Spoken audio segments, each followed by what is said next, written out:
Nearly all of us have our moms, our grandmoms complain of bone pain, of waist pain, and all kind of joint pains as they age in life.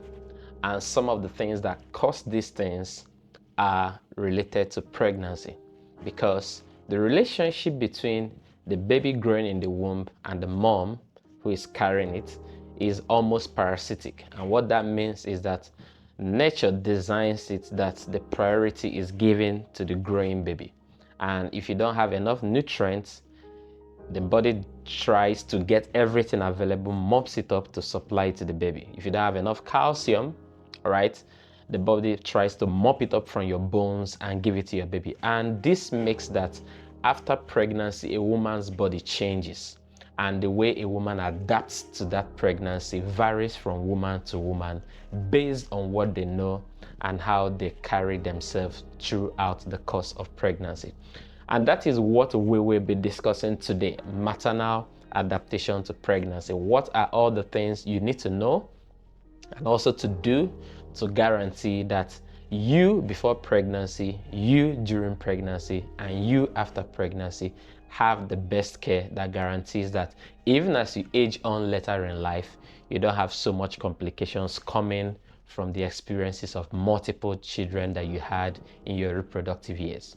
So I want to especially welcome you to today's episode. This is week number 5. If you are just joining, I want to know where you are joining in from. Drop it in the comment section. And if you invited people, this is time to begin to reach out to every one of them and let them know that we have just gotten started. Next week, we're going to be discussing on sex during pregnancy. It's going to be an exciting topic that touches both men and women, medically and socially, in the relationship in the family. And if you are just joining us for the first time, we have covered so much in the episode 1, 2, 3, 4, and this is week 5, episode 5 on this series. Okay, I want to take this opportunity to specially congratulate Dr. Zainab Kwaru Mohammed Idris, who was just inducted as the 25th president of the Medical Women's Association of Nigeria. I was there to commemorate with her in Kaduna State, Nigeria, and it was such a beautiful experience. Congratulations, ma, and thank you for the partnership that the Medical Women's Association of Nigeria is bringing on this that we are doing to spread health advocacy on family issues, maternal and child health across Nigeria. All right, if you don't know this, this is the data. 29% of maternal mortality worldwide happen in Nigeria. And let me explain that in a very simple way. What that means is, okay, let me put this first at the background. Nigeria constitutes between 1.8 to 2% of the global population. Very seemingly insignificant. But we contribute 29% of maternal mortality. What that means is, if 100 women were to die in a particular day, in a particular week, in a particular month, due to pregnancy-related issues, 29 will be women who are domiciled living in Nigeria. And many of these issues that affect these women and also children, maternal mortality in Nigeria is also in the top 5 globally, are all related to poor access to health. And number 2, before that, rather number 1, is due to lack of knowledge on the right health-seeking behaviors. And that is what we have taken time to put together, all you need to know as a woman, as a man, as a family individual, and it is called My Family Companion. On the 30th of September this month, we're going to be launching it live, and it will be available for people to access it all over Nigeria and all across the world, and you're welcome to be a part of it. Let me just give you a little snippet review on the, what was it called? On the foreword that was written by Dr. Zainab Kwaru, the president of the Medical Women's Association of Nigeria, on the book My Family Companion. All right, and while I'm reading out that to you, go ahead and invite every single person that you have asked to be on the call. Okay, so this is it. Dr. Zainab says, I'll just read just the first 2 lines of sentence. She says, some books give you facts, others touch your heart. Only a very few do the both, as my family companion from singlehood to adulthood does, guiding you with the authority of a doctor and the warmth of a trusted friend. And that's a very beautiful perspective that communicates what we are doing on this platform. All right, so without taking much time, let's get straight into the conversation that we have today. As you know, all the time, we always start by reading the story that inspires the topic that we are discussing for each particular week. And today's story is from Nancy. Nancy was a medical student last year when she shared this story, but currently she was recently inducted as a medical doctor. And Nancy, congratulations. And we are using her real name in this situation, unlike all other stories we've read in previous episodes. So just get relaxed. It's all more or less a poetic write-up from her. She was okay. Let's just read. All right, Nancy's story. The queen is pregnant. Hi, I am Nancy. Yes, that Nancy. I won the award for the most beautiful girl on campus last year, the campus queen. The girl with a perfect smile, glowing fair skin, snatched waist, and a walk that could silence an entire hall. Well, fast forward to now, I'm in my final year of the medical school. I got married, and guess what? I am pregnant. Let's just say the crown still fits, but the dress, not so much. I don't even recognize my face in the mirror in some mornings. My once spotless cheek now have little freckles and patches. My fair skin have taken a deep dive into earth-toned elegance. And don't get me started on my nose. How did I get promoted to assistant director of wide nostrils? And the chubbiness, well, let's say the only six packs I carry now is a watermelon. But the funniest part is I am still the reigning queen. And this weekend, I am walking up that same stage to hand over my crown at the next Campus Queen event. Oh, and I'm giving a speech titled The Beauty of Womanhood. Yes, with this pregnancy nose, these spotted cheeks, and my puffy feet tucked into cute but struggling sandals. As you can easily imagine, I can't risk falling off that mountain we ladies call high heels. I like the way she writes. Amazing. So my friends and I have had endless laughs about this. Regardless, there is something real and beautiful going on. My body isn't ruining itself, rather it is doing something miraculous. It is creating a new life. So while I prepare to pass on the crown, I am also planning to pass on something much more meaningful in my speech, a message every woman needs to hear. And now I share it with you. So this is her speech. She titled it The Beauty of Womanhood. Ladies and gentlemen, my fellow student, queens of yesterday, today, and tomorrow. Exactly a year ago, I stood on this stage in a glittering gown, full glam, not a single hair out of place. I smiled, I waved, I held the crown high. And let's be honest, I looked stunning. Fast forward to today, I am back, same stage, same crown, but this time a very different version of me is holding the mic. Let's start with the obvious. I am pregnant. And yes, I came here anyway. Pregnancy nose, puffy cheeks, swollen ankles, and all. You see, when I first found out I was pregnant, I thought I knew all I was to expect. I mean, I'm a medical student. I'd read stuffs. But trust me, no diagram or lecture or patient review prepares you for watching your eyebrows vanish or wondering if your own chin got married and had kids on its own.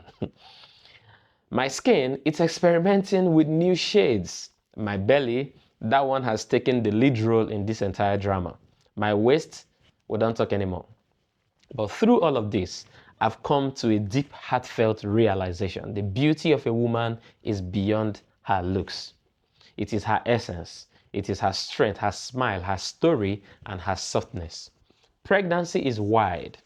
Your body swells, shifts, glows, and breaks out all at once. But guess what? These changes are not flaws, and most even are not permanent. They are signs of power, purpose, and progress. So to every girl watching me tonight or listening and wondering if she's still beautiful because her jeans don't fit like before or because her skin is doing its own thing, I say yes, you are, more than ever. To every young woman thinking her worth is tied to her waist, stretch mark, or a mirror, I say look even deeper. Your beauty is unshakable. Yes, do your workout, stay fit, but most importantly, carry yourself with confidence and pride. And finally, to the next queen, wear the crown with pride, but know that the true crown is invincible. It is one you carry in your heart, your mind, and how you treat yourself and others. Tonight, I pass this crown on, but I walk away with something even bigger, the honor of embracing every version of myself and encouraging others to do the same. Thank you, everyone, and long live the queen in all of us. Amazing, poetic delivery by Nancy. Congratulations, Nancy. I look forward to seeing you again not so long from now and doing the great stuff that you are designed to do as a woman, as a doctor, and as a person that you are. So welcome everyone. That is Nancy's story. This story just communicates that in pregnancy, a lot about you can change and it is normal. All right. And you should carry yourself into that new phase of your life with dignity and pride, regardless. All right. When you have this information of these changes that you are expecting to see, you would not be taken by surprise when they begin to come. But also, you also need to know what are the things that are not normal so that when you see them, you know that this is not normal in pregnancy. And ultimately, what can you do to see that your post-pregnancy figure, right, returns to a shape that you'd want? Because take it or leave it, one way or the other, our suit, our body also helps us to express the life that we want to live. So when we have a body that is full of energy, your confidence level is higher and you can also achieve more in a shorter time compared to those who don't have the full health in their body suit. All right. So that's why this conversation is very important. And ultimately, as you age in life, the things that happened in pregnancy may begin to play a role if you didn't carry yourself properly in this period. So in this episode, we are going to look deeply into how your body gets ready for pregnancy. And then we look into the factors that affect how well a woman adapts to pregnancy. Then we'll look into those changes that happen in pregnancy. And then we'll look at that are normal and the changes that are not normal, that when you see them, you raise an alarm. And ultimately, what are the things you need to do to get yourself back in shape if that is also something you want to do. And we encourage you to do that, okay? Because it's all helpful for your next pregnancy and all. Okay, so having said that, when you get pregnant, you should expect that a lot of things begins to happen. Changes begin to come because you have moved from the normal mode to the pregnancy mode. And right now, your body is no longer just carrying out functions for just you. The body is carrying out function for your child and then you. I didn't even say for you and then your child. I said for your child and then you, because that's the relationship that happens in pregnancy. Your body prioritizes your baby and then you. So when you look at this, you see that it's important that you take good care of yourself, because the level of care you provide for yourself, your body also automatically translates that to a care that your baby receives. Okay, so having said that, some of the key things you should expect is that most of the changes that happen in pregnancy happen in the first trimester. In the first 12 weeks, that's when you see most of these drastic changes, because you just moved into pregnancy. So the changes just switch. And that's why it can be very surprising for first-time pregnant women. And they get into a shock and are wondering, like, this is not my face, this is not my body, right? Okay, and we're going to look into all of those one by one. Okay, then the next thing also that's important for you to take note of, very, very, very, very important, is that some women adjust to pregnancy different or better than others. All right, and some of this may be from genetic advantage they have. Others may literally be the knowledge that they have, which we're sharing right now. So what are the factors that affect how well a woman adapts to pregnancy? I want us to look at pregnancy first like a visitor. If you have a visitor who is coming to your house and the person informed you 2 months ahead of time, hey, I'm coming to your house, do you have a space for me? And then you said, okay, all right, I'll make a room, I'll prepare my visitor's room, I'll make sure you have X, Y, Z, so you are comfortable during your stay. You notice that you're able to provide more comfort and receive the guests and have a good experience for the duration the person is with you. In the same way is pregnancy. When you have a preparation for pregnancy, then the pregnancy will easy on as an experience for you. And that is why preconception care is very important. And we talked about it 2 weeks ago. We talked about antenatal last week. And when we say these things, they look very primitive and basic, but no, if you listen to those teachings, you see that they are beyond what people assume that they are. They carry so much weight, and I encourage you to go watch those episodes. Okay, so let's look at them first and foremost. One, the first thing that influences how your body adjusts to pregnancy, all right? Key number one, apart from the things we talked about, your genetics, okay? First and foremost is if it's your first time pregnancy. The first pregnancy a woman goes through is the most dramatic for most women, all right? Because your body is getting used to this experience for the first time. So, and that is why in obstetrics and gynecology, the way they conceive or perceive first-time pregnancy is a high-risk pregnancy. So they advise for more care, give you a lot of attention, and guide you on almost every bit of things that ordinarily they may not even give as priority attention to people who are, who have given birth to children in the past, right? For example, women who are first time in pregnancy are at high risk for malaria if you live in a malaria endemic area. However, after first pregnancy, the body adjusts, builds better up for the next pregnancy. So if a first time pregnant woman is exposed to risk that should introduce malaria compared to a second time pregnancy woman, the first time pregnant woman will have a more adverse outcome. All right. So the first time pregnancy is often the most delicate. And that's why if you are listening to this and you are pregnant, or you are not yet pregnant and you'll be pregnant later on, just bear that in mind, that it doesn't matter what you see. Because oftentimes when people go through difficult first time pregnancy, they tell themselves, I'm never getting pregnant again. Just know that that is almost the most difficult it could get. Your next pregnancies will often be a lot easier. This doesn't take away the fact that each pregnancy is unique, all right? And you should address each one uniquely, all right? Because there may be bodily changes, maybe before this second pregnancy, or rather in the first pregnancy, you didn't have diabetes, but by the second pregnancy, maybe the person is already having diabetes. It may result to a different situation in that pregnancy. But generally speaking, first-time pregnancies are the most difficult for the body to adapt to. Okay, the next thing, very important, is the age of pregnancy. The age that the woman is getting pregnant. We have an ideal age for you to get pregnant. I saw a post on the internet that says getting married in your 20s is like leaving the party by 8 p.m. All right. And I think I'm going to make a video about that. I want to teach very extensively on that, on both social medical aspects of that statement, so that you don't get carried away with social media pranks and all those things that people do.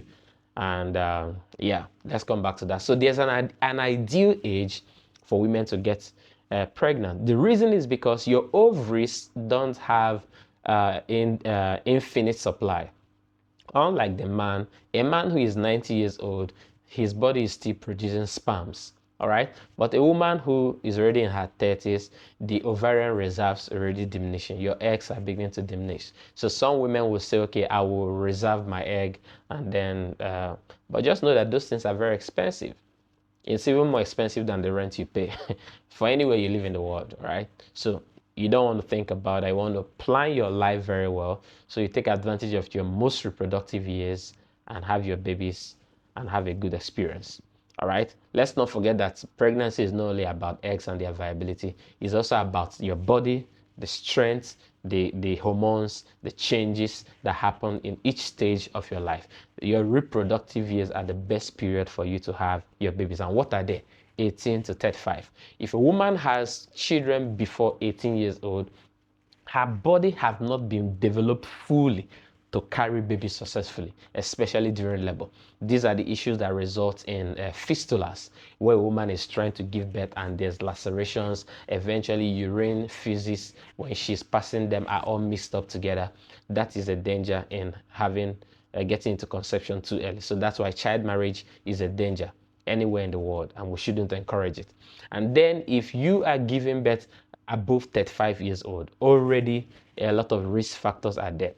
What is it called? Fibroid is already setting in, diabetes, hypertension. Most of these things become things that complicate the experiences in pregnancy. And those women who are of this old age, for their first time pregnancies, all right, they find it very difficult. This is different from women who have been experiencing pregnancy and are now getting to 35. All right, their body have adjusted easily into those stages. But I'm talking about people who their very first time of getting pregnant is at that age. However, it's still not the best for you to wait till the tail end of your reproductive life before you start getting pregnant. So as much as possible, plan your reproductive life to have all your babies and get back to the party. Right? Yes, so you can wrap up, return to the party when everybody is exhausted, and dance your way. Okay, so that is number two. Number three is social and economic background, and take it or leave it. All right, take it from me rather. The economic status of a family will affect how pregnancy outcome would look like. All right, because it's very easy to understand. Okay, access to good food, access to clean water, access to a healthy home, access to a safe environment, all these things money provides for them. And that's why you also want to plan yourself financially as you plan into conception with your family. All right, so all the men on the call, this is very important to also make sure that this is a priority for your wife, to make sure pregnancies are built around financial security. Number three is multiple pregnancies. Women who have twin pregnancies, 2, 3, 4, and all of those number of pregnancies are also difficult for a woman to adjust. It's very easy to understand why that is so. If it is already difficult to adjust to one baby, imagine adjusting to 2, to 3, to 4, to 5 at one time. All right, so multiple pregnancies comes with extra pressure on your body, your lungs, your liver, your kidney, everything will be doubling responsibility to keep up. All right, and then number 5 is your health before pregnancy. If you were already in a disease state before you got into pregnancy, it will make pregnancy very difficult for you to adjust. If you already had hypertension, if you already had diabetes, if you already had maybe epilepsy or any kind of illness, people who have HIV or any stuff at all, if your state of health before pregnancy was compromised, it will make that adjusting to pregnancy may not be completely as easy as someone who is in a complete state of health. And this is why you need to attend preconception care if for any reason you have any compromise on your health. All right, especially for very common things like diabetes, like what's it called, high blood pressure, or any illness at all. All right, I'm trying to rush this very quickly so we'll get to the main conversations and then take all the questions and not be long on this call. So, what are the common changes that you should expect during pregnancy? All right, that are normal. When you see them, you know that, okay, this is expected. There are a couple of them, and I'll see how we can list all of them. Now, these changes, your body is making those changes to adjust to the extra need that you have, right? Like I said, if you are breathing at the time of pregnancy, you are not just breathing for yourself, you are breathing for your baby also. If you're sleeping, you're no longer sleeping just for yourself, you're also sleeping for your baby. So all of these things now make that there are things that begins to happen, and you also need to adjust to them. Number one of the things we see most commonly in women once they get pregnant is morning sickness. And I want to start by emphasizing that this is one of the complications we see in most women who get pregnant and they are not aware that they are pregnant, especially if they live in an environment where things like malaria, typhoid is very common, or flus. So once they begin to have all those signs of illness in the morning, you see them quickly rush in places where drug self-medication is very common. They buy those medications and begin to treat themselves. And I have this one. Since we started this advocacy, I've been receiving calls from people from all across the world, right? And messages. And this particular one I received last week was very troubling.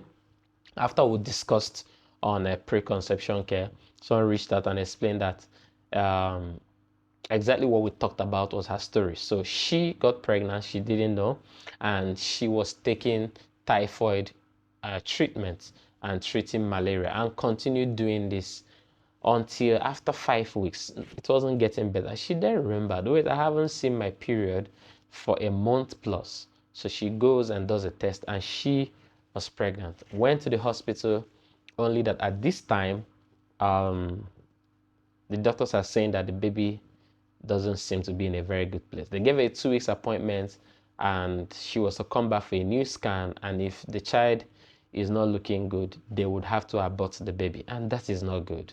All right. Imagine a couple waiting to have a baby and then they get a baby and then they kill the baby.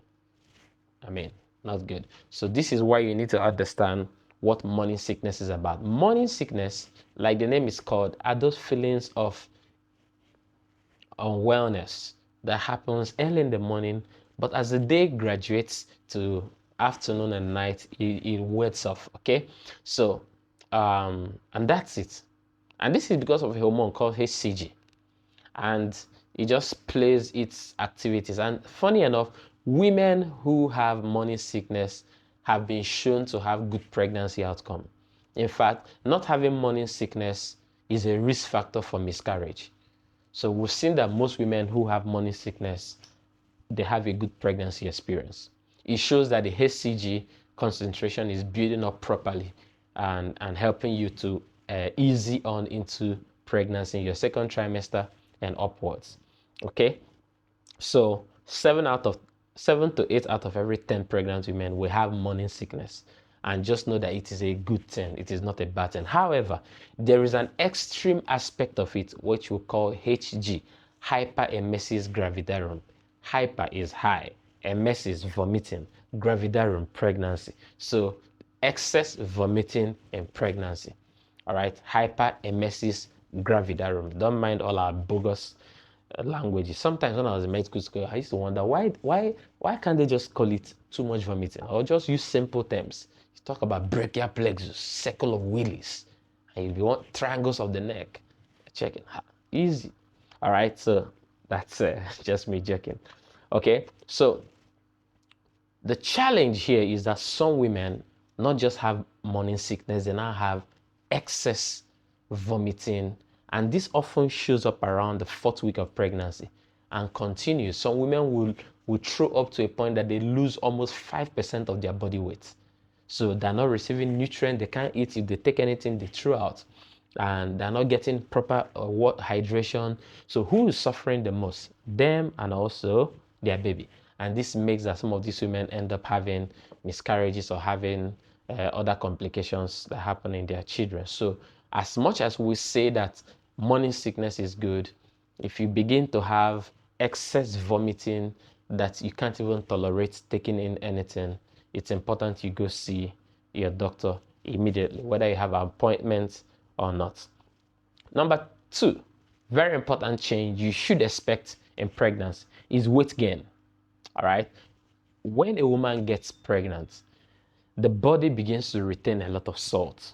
And with salt, there's a draw in of water. You remember osmosis and diffusion, right? Let's talk about osmosis. So water will move from an area of low concentration to an area of high solute concentration, passing through a semi-permeable membrane.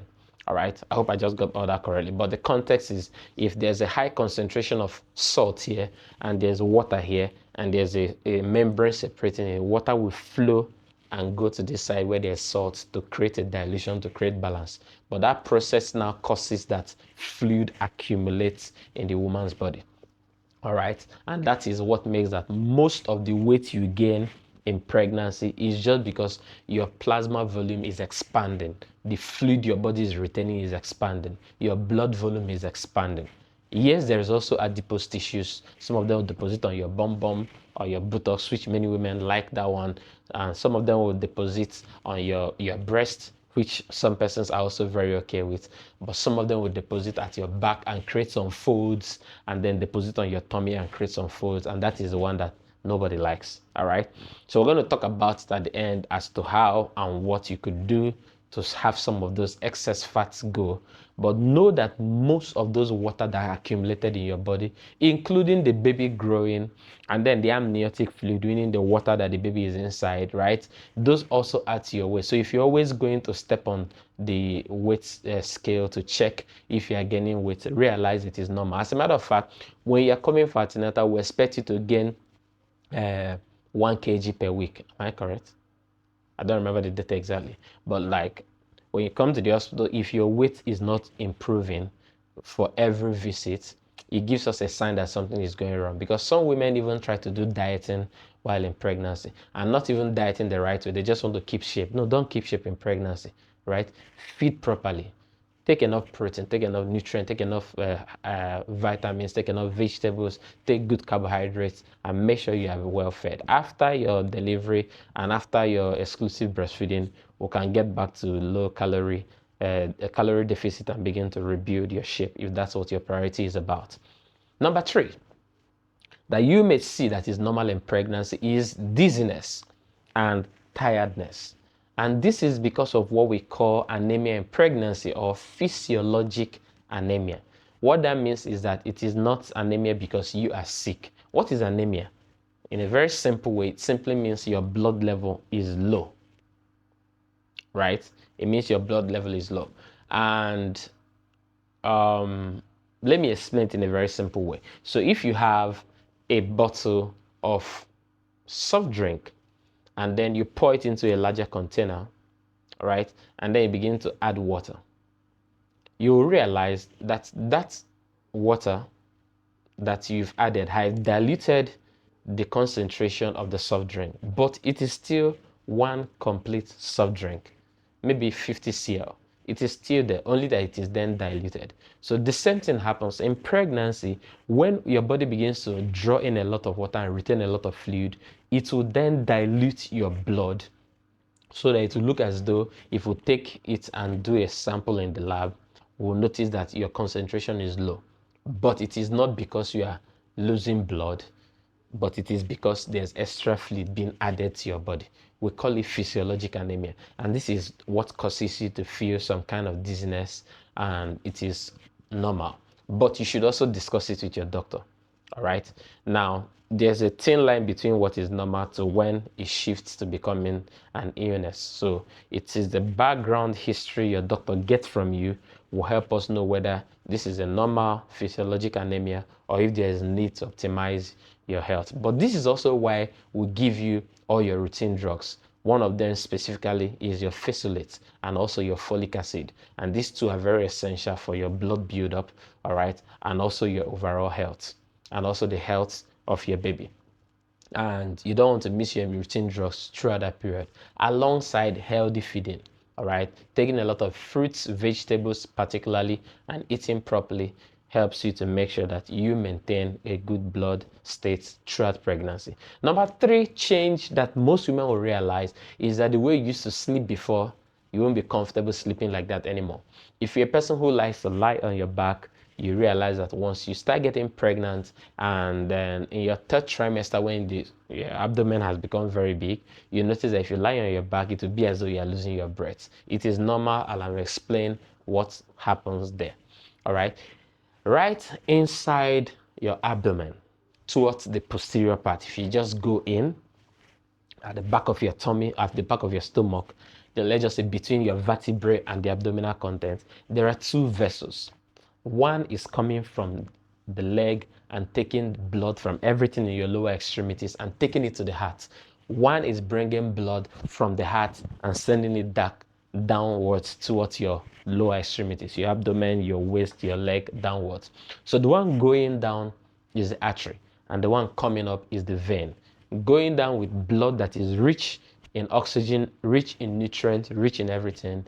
Coming up is blood that have been used up, returning back to the heart and then the lungs for refurbishing so it will get back to you. So now, when a woman gets pregnant, the extended abdominal contents and the womb will compress on those two vessels, which makes that if you lie down, it will even further compress on it and make you to feel a lot uncomfortable. That is what happens, that makes that lying on your back becomes a lot difficult. And we encourage you to lie on your left side. We'll call it left lateral position. All right, don't mind the big English. It just simply means lying on your left side. Why not lying on your right side? It is because those two vessels I talked about, one is a little to the right and one is in the center. So we don't want to lie on that right side. We just want you to lie on the left side. So we'll put the weight completely away from the two of them. However, that doesn't mean if you keep lying on your left side and you start feeling pain, you should continue staying like that. No, you can just change for a while, but let most of your sleeping position be on the left side. And that is safe for you and for your baby, because if you compress on that vessel, baby will not get nutrients, or the waste product from the baby will not easily exit, and that compromises the health of the baby. And you yourself, you will begin to have hypoxic, you begin to feel choked or begin to feel dizzy, and it may result to complications that we don't want to experience. All right, so the number 3 thing is the swelling of the leg and varicosity of veins. Now, what is varicosity? If you look at some women who are pregnant on their legs, or people who are very, very, very weighty, obese, you notice that the veins in their legs are all clogged up and all bulgy and all of those stuff. Why? Remember I told you that when the woman's abdomen begins to build up, right, it will compress on those blood vessels, the one coming up and the one going down. But let's say it compresses very well on the one that is supposed to be pulling blood from downward upward. If it compresses on it, it will resist blood flow upwards. Once it resists blood flow upwards, the consequence is that the blood will pool and the fluid will pool on the leg and cause the legs to swell and cause the veins to build up. And that is why we now encourage you that don't even wait till your 3rd trimester to begin to learn to sleep on your left side. Begin to practice it from the 1st trimester when the tummy is not even yet all big. So you start getting used to it, so that by the time you need it, your body have adjusted to it. Additionally, learn during pregnancy not to stand for a long time. When you stand for a period, just sit down. And also when you sit for a long time, learn to stand up. So just be someone who is moving. And if you must sit for a long time, raise your leg upwards and place it on an elevated surface so that gravity will help move the blood this way. When you lie down, place your leg over a pillow and help for the blood flow to move downwards. Some women may not experience this at all, but if you do, this is a simple thing you can do and you're out of it. Number 6 is heartburn and constipation. These two things often come together in pregnant women, and it is a normal change, and I will explain it to you like ABC so you don't ever forget it. Let's talk about heartburn first. Now, this is my mouth and this is my esophagus that goes all the way down. All right, now in the esophagus, there's junction between my mouth and the esophagus, and there's junction between the esophagus and the stomach. In each of those junctions, the body keeps a kind of a flap, which we'll call valve. The idea, just like let's say a valve like this, the idea is to make sure that when things move, they move in one direction. So if you eat and it moves down, it shouldn't come up again. So when food passes here and gets here and now crosses this junction and gets to my stomach, immediately crosses this valve. The valve will open and the food will pass and the valve will close up. You see that? But now, in pregnancy, hormones are just everywhere. One of those hormones is called progesterone. It helps to relax your muscles, which makes that in pregnancy, you just notice that you're all so relaxed. You don't have muscles all tensed up. And even if you've been someone who have been building weight before, you notice in pregnancy, your body softens up. Hormones play a role in making that to happen. But now this hormone is not selective. Any muscle it sees, it will relax it. And one of the muscles it will often relax is those muscles that serves as a flap that covers the junctions at different points. So when it relaxes it, it will just stay open. So when food passes through my mouth, if I jump up, the food can also flow upwards. And that is what is happening that causes chest burn or heartburn. Why is that? When you eat all those big fufu you used to eat, or you take carrots, or you take any of those very, very strong, solid foods, and then you wonder, how does the body pound all of them to simple things that you don't pass out at physics? It is because of acids that are present in the stomach. Hydrochloric acid, let me use that word, right? But it's actually gastric acid, but it has HCl. Now, this gastric acid now helps to digest food. It now makes that if that food should push upwards, remember that the design of God and creation is so beautiful. So that very toxic acid, let me use that word, when it's in the stomach, it's not a problem. But when it moves away from the stomach and moves upwards and touches your esophagus, it irritates it and causes a burn that is very, very irritating. And that is the chest burn you feel. It is acid reflux. Those content of your stomach mixed with acid that flows upwards causes those burns that you feel. And that is how chest or heartburn happens in pregnant women. In addition to that, when a woman is pregnant, the uterus moves from the back and moves to the front. And when it moves to the front, it will push everything in the abdomen upwards. All right. When it pushes everything in the abdomen upwards, what do you think happens naturally? All right. The food or the things that you are eating naturally will always have something pushing it upwards. So the stomach that should have been rested downwards now has something pushing it upwards. This also contributes to the fact that any small movement can make you to have chest burn. What can you do about it? Don't be too active unnecessarily. All right.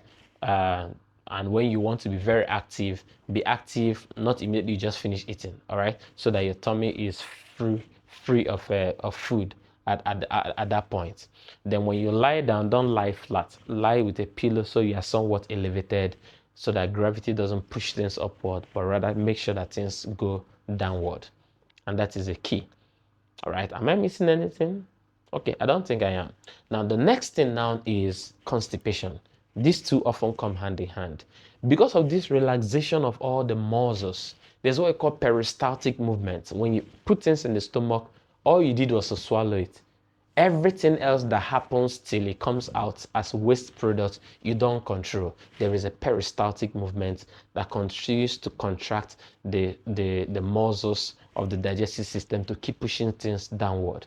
Now, when these muscles are relaxed, yeah, they'll be doing the work, but no longer as efficient as they used to do it before. So what do you now notice is that food stays in your stomach and in your entire digestive system longer than ordinarily it should be. We call it delayed gastric emptying. So because this waste product no longer move as fast as before, it gives the body opportunity. Remember, I told you, salt is too much absorbed in your body in pregnancy. And when there's too much salt, the body will draw all the waters that it sees anywhere and move it into your body. Now, the food you eat, the water you drink, because it's not moving so fast, the body will begin to take all of them from your intestine, so that the eventual waste product you have, some women will go 3 days, they've not gone to toilet. The eventual waste product you have will be dry, hard feces. So the person will begin to have constipation. When they go to toilet, it's as though they're going to labor. They're pushing, push, push. So what do you do about it? Make sure you take a lot of fluid throughout pregnancy.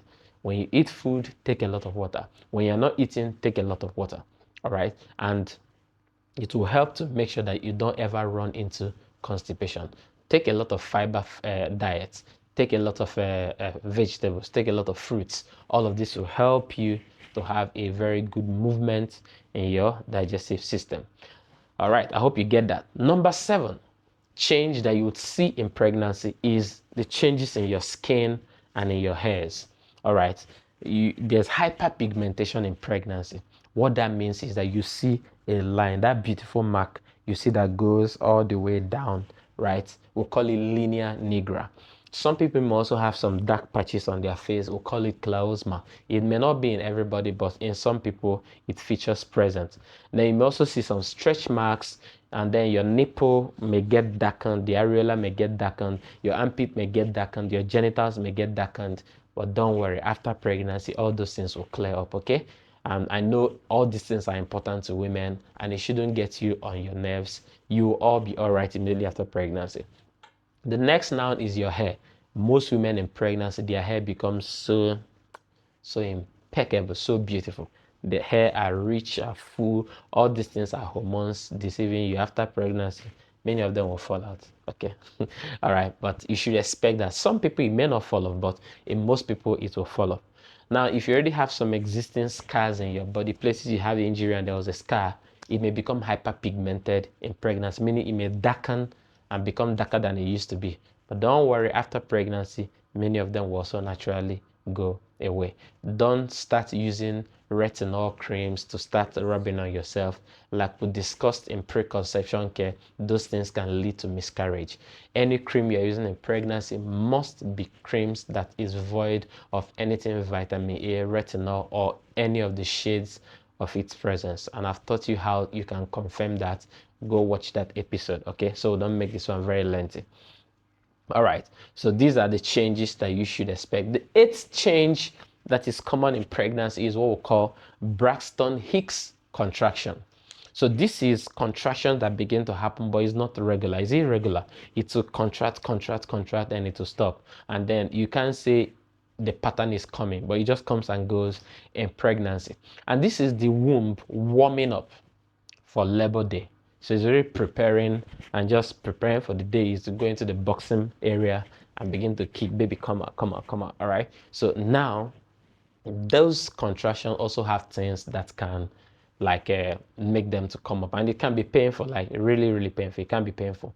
So first is when you are stressed. Physical exhaustion can trigger the Braxton Hicks contractions.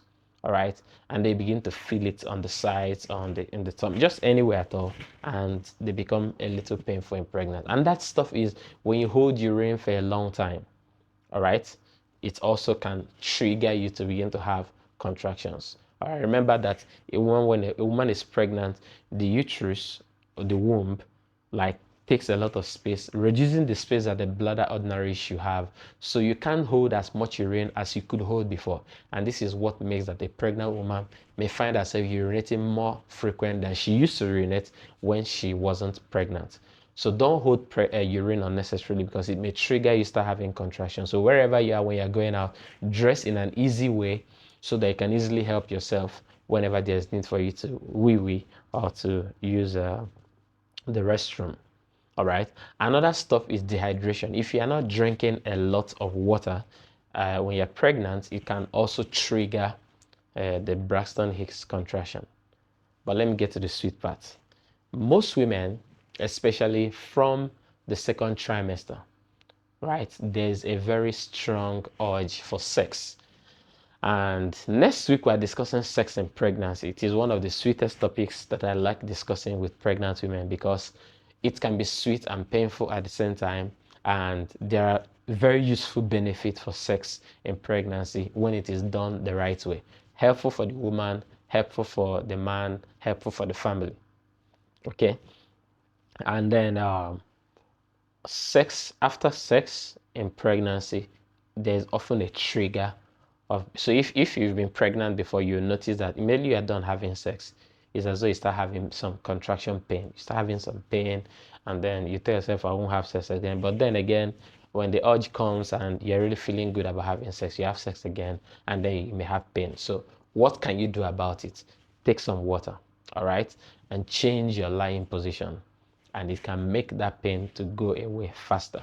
So if you started feeling the pain when you were lying this way, just lie the other way, drink some water, and before you know it, some of those pains can ordinarily just go away.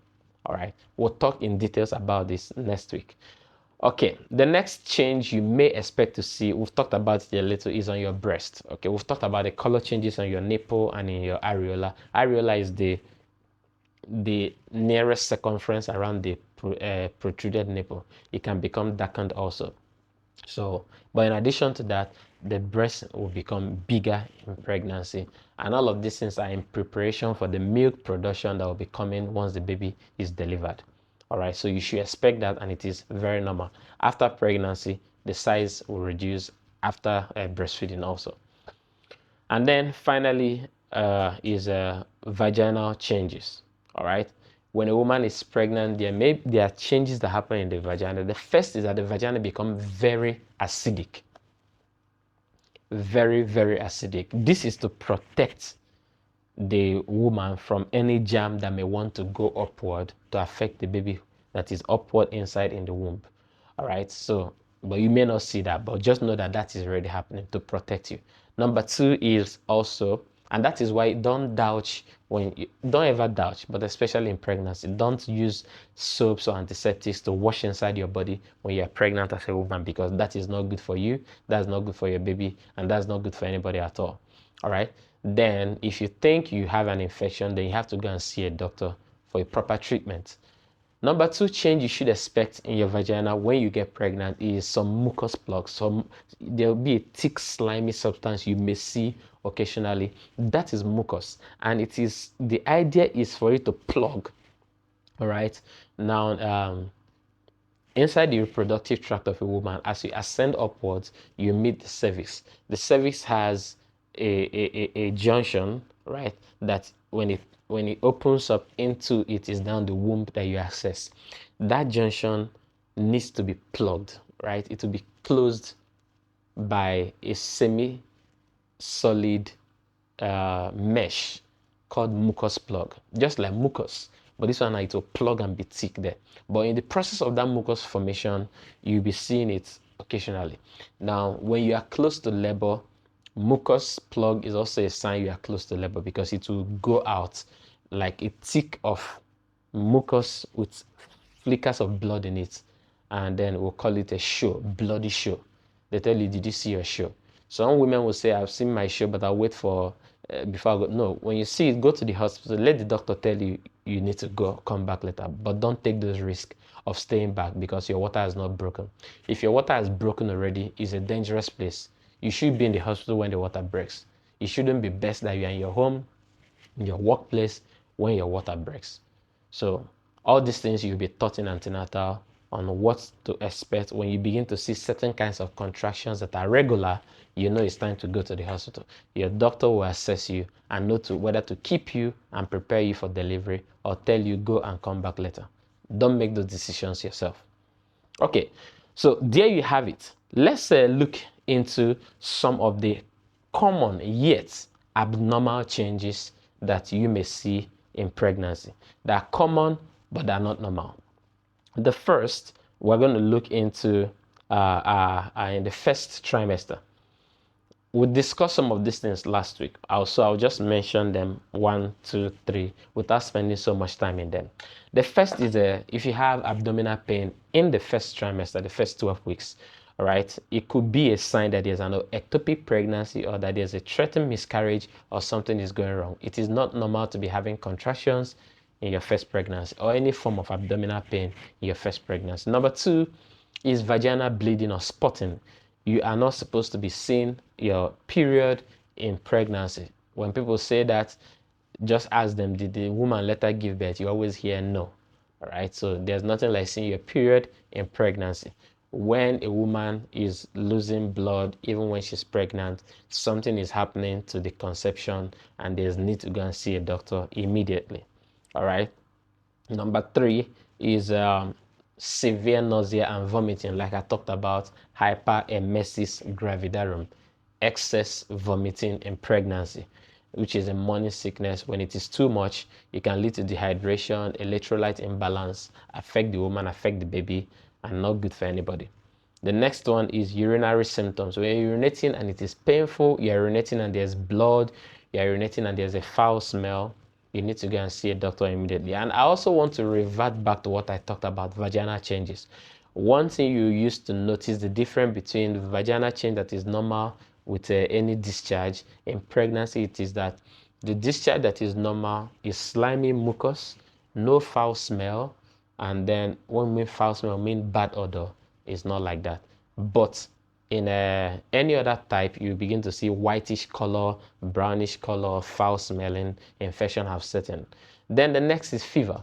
If you have elevated body temperature in pregnancy, it is not normal, go see a doctor. Dizziness, we've talked about, where you're feeling dizzy and it is becoming too much. Remember, I talked about physiologic anemia, but it can become a bad sign, go see a doctor.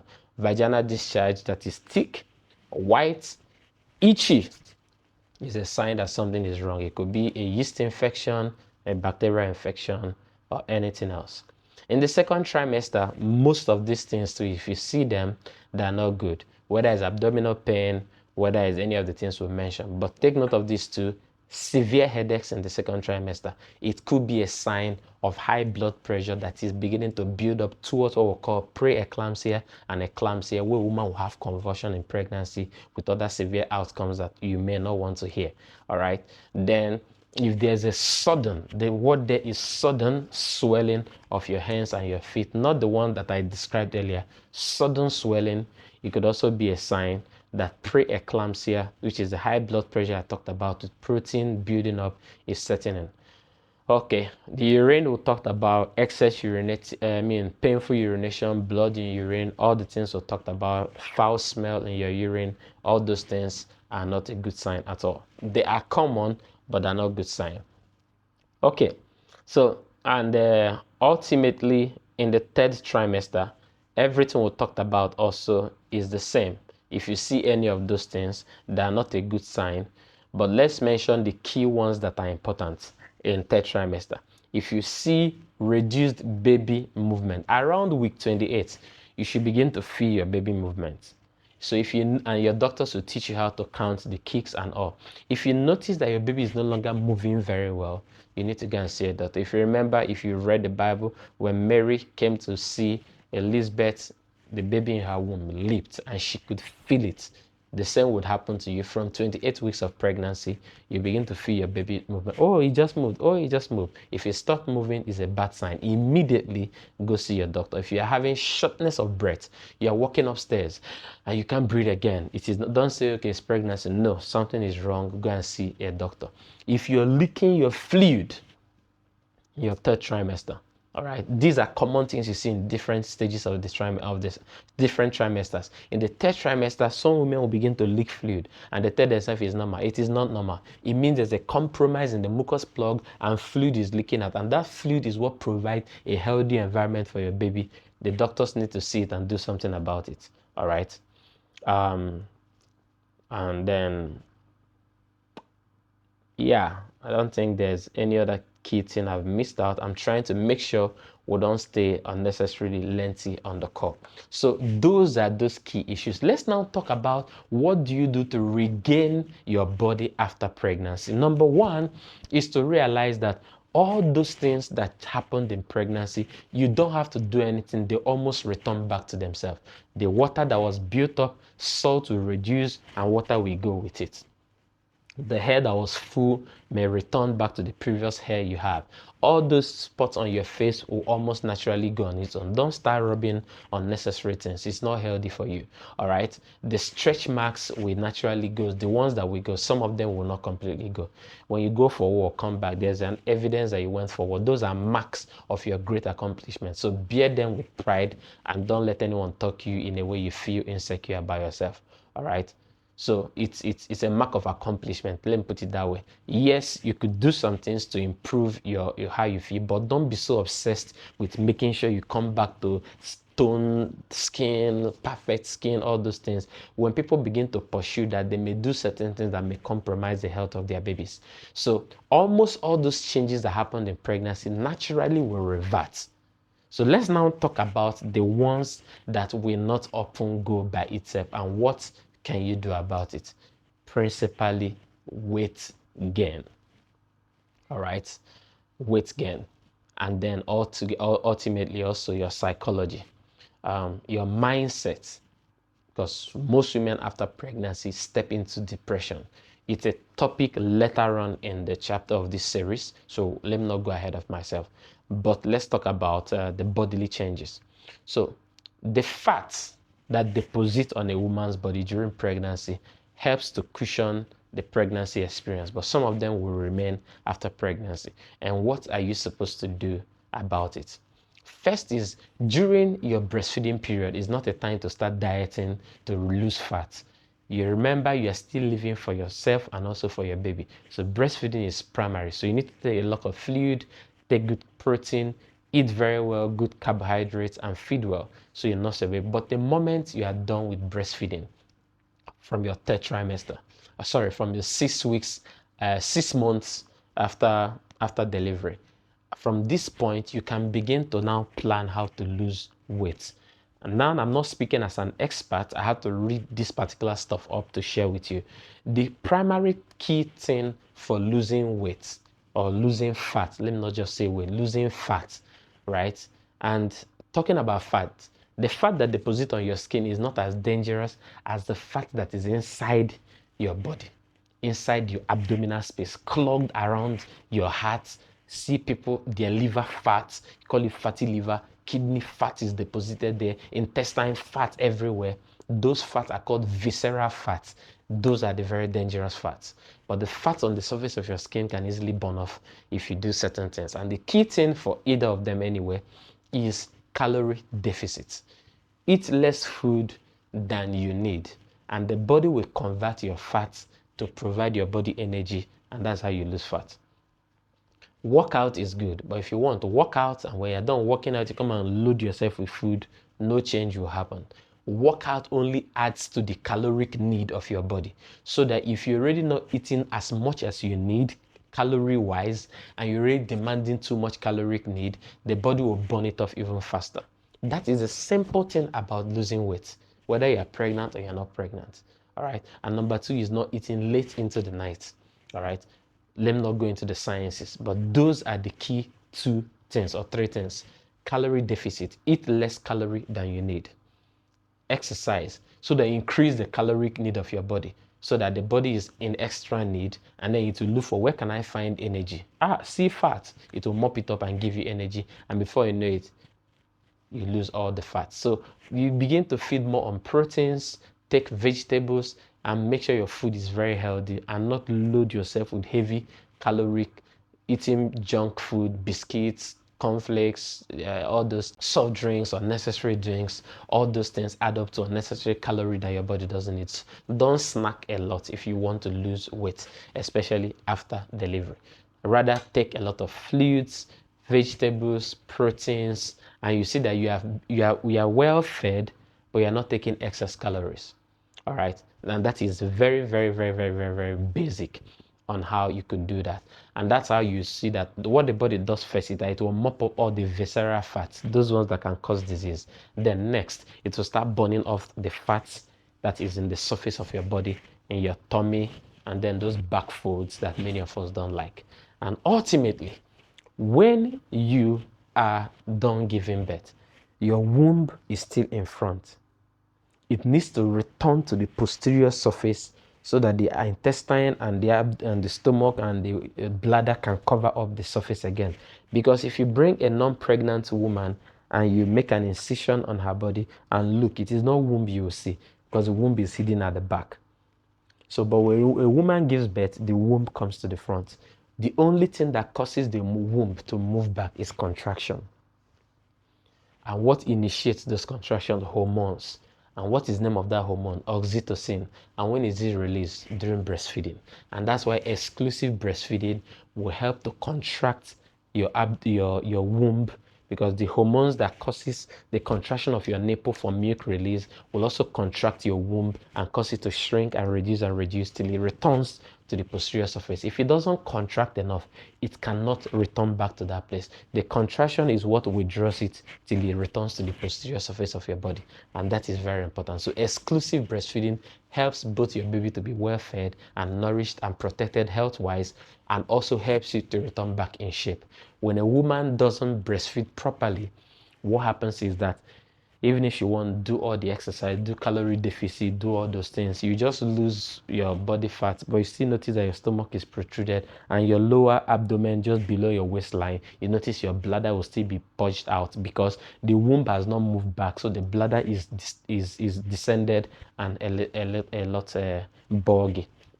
All right, so this is the key thing for you to realize on how to make sure you maintain your shape as a woman. If you're already in your post pregnancy, you're already done giving birth, and you still want to like have your body back in shape, the key thing, like I just mentioned, is calorie deficit. Eat less food than you need. Don't allow cravings. When you feel you are hungry, take it as a sign that my body is now mopping up all the unnecessary fats away from me. Feed more of proteins. When we were kids, they told us if you eat 1 egg a day, it's good for you. It's not true. You can eat 5 eggs a day. You can eat 10 eggs a day. Eat enough eggs. Take enough proteins. They're all good for you. All right. I want to draw the curtain here. Last week, we did an exercise and 2 individuals won. Or rather, got the answer correctly. Let me remember who they are. Okay. One is Gift Uche. So we asked the question on how to lie a child who is less than 1 year old for safety and to prevent sudden infant death syndrome. And the second person who got the answer correctly is David Otubo, who happens also to be my brother. He got the answer correctly last week, and then he got the answer correct this week. But last week he gave an incomplete answer. I told us we're going to be doing a raffle today just so we get the winner. But since it's just 2 persons, 2 of them automatically qualifies for the book My Family Companion. For want of time, I wouldn't be giving an exercise for this week, but in the community within the week, we're going to be doing a quiz and a lucky person will get a book for free. So we're going to be dropping the link to our community in the comment section. Join and be active, learn and share. I always say this. This is why I do this call and this is why I'm teaching in this series. There's what you call herd immunity, H-E-R-D, right? And a group of animals, herd immunity. So if in a group of people, animals, let's say 60% of them are immunized against a particular disease, the other 40% that were not immunized naturally get covered by virtue of the immunity of the other people. It's not just something in the air. There's a science to it, but we won't go into that. But I also believe there's what you call knowledge herd immunity. When one person, it doesn't even need to be 60%, when one person who is influential enough has the right knowledge on health, on responses to diseases or emergencies, it can save an entire community from crisis. When my kid sister had convulsion several years ago, and then the remedies she received from 11 elders was all the things that led to complications that killed her. If one person among them just knew, oh, the child is convulsing, okay, bring the child, clear the floor, and lay the child by the side and just left the child for 2, 3, 4 minutes, 5 minutes, the convulsion would have stopped. They pick up the child and take lukewarm water and tap it, sponge the baby's body, and the body cools down. They give some paracetamol, Panda or whatever, and then carry the child and gently go to the hospital, maybe even the next day. I mean, do you see how simple this is? Or even that same day, right? That could have solved that situation, but nobody knew. So they put spoon, onions, red oil, all kind of things that complicated her health. So when you know and you are vocal about it and you are loud about it, you save the life of people in your community. I hope you got a lot of value. Next week is going to be sex in pregnancy, very exciting topic, and I look forward to sharing it with you. There's so much things I want to say, but I think we've had a lot of value already, and I want to draw the curtain here tonight. I look forward to seeing you next week, same time, by 7 p.m. every Sunday. Invite everybody you know to watch, to learn, and be a part of the effort we are making to reduce maternal mortality in Nigeria just by spreading the right knowledge. All right. Don't forget, like, subscribe, watch every video you see on this channel, medical, spiritual, leadership, business, whatever it is. And let's together build communities of impactful, result-oriented generation. Until I see you next time, Dr. Over here. Peace out.